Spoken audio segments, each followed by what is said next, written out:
être arrangeur, c'est trouver la bonne idée et mettre ensemble sur une chanson. Une chanson, alors c'est une voix avec un piano, une voix avec une guitare ou une petite démo, quelqu'un, un compositeur, un artiste qui arrive, qui vous joue une chanson comme ça, simple.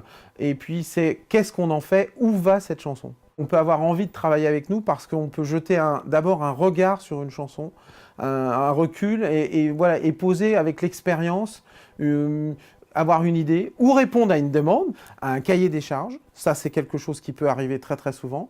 Ou c'est à vous de proposer en disant « moi, je l'entends comme ça et je l'écrirai comme ça ». C'est vrai qu'on peut arranger une chanson avec une contrebasse et une guitare aussi bien qu'avec un symphonique et 500 choristes.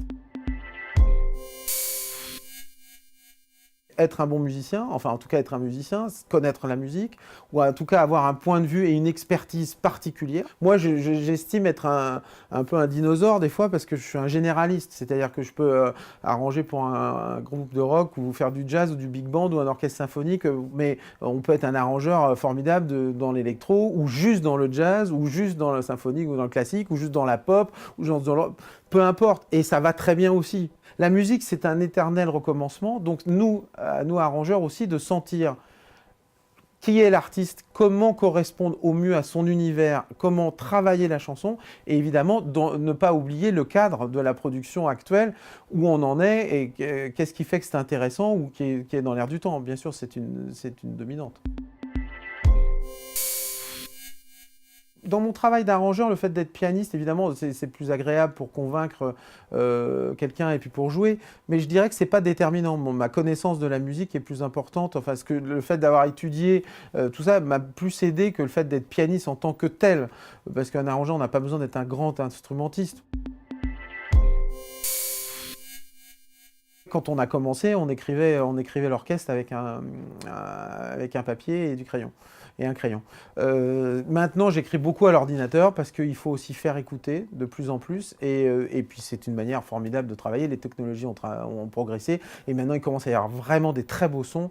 On a vraiment des sons d'orchestre vraiment étonnants, etc. Donc là, tout a changé. Donc, effectivement, depuis maintenant, j'écris avec l'ordinateur. Oui, c'est vrai qu'on parle moins des arrangeurs que des auteurs, mais moi, j'ai pas de frustration par rapport à ça. En plus, vu mon physique un peu particulier et mes collaborations et la chance de mes relations avec les chanteurs qui m'ont toujours mis beaucoup en avant, j'ai pas du tout à souffrir de ça. Notre métier est beau parce qu'il n'y a absolument pas de règles. Et quand on dire à une jeune génération, quelqu'un qui démarre, souvent on me demande comment vous avez commencé. Moi j'ai commencé parce que j'avais une copine que j'avais rencontrée qui a fait son premier album chez Fnac Music, que j'ai revu dans le métro. Et tiens, on va essayer. Et puis de cela, j'étais dans le même studio avec Vangelis Papathanassiou et Mylène Farmer dans la pièce d'à côté. Et ça a changé ma vie. Autrement, j'aurais peut-être fait que de la musique de film. C'est ça qui est beau dans les destins et dans nos passions de la musique. Vous aimez ça, vous avez envie de faire de la musique, de vivre des expériences différentes et puis ça vous amène à un endroit et à un autre.